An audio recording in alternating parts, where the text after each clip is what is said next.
So namin dito sa mo ako school campus ang Kataban Integrated School Secondary. So grabe no. As you can see, grabe yung intang taubas among kadagatan. Ang ani kadato ang Kataban Integrated School. As you can see, dagan kami mga isda nga makuha diri ah. So mga tilapia, mga bangos, mga botanding o mga pata. So, kasi holding ang klase karon may klase. Okay, taoban kay ang kadagatan dili. Amo ning amo basta kada summer ang ani jud mitabo sa eskwelahan. Nakagay kayo. Ani mitabo grabing baha. Chika. Sa kamo mga gwapa nga mga maisa din ha.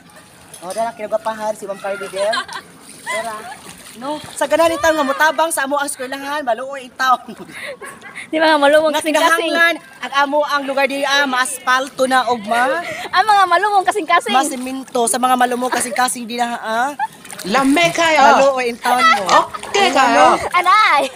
Anay, thank you.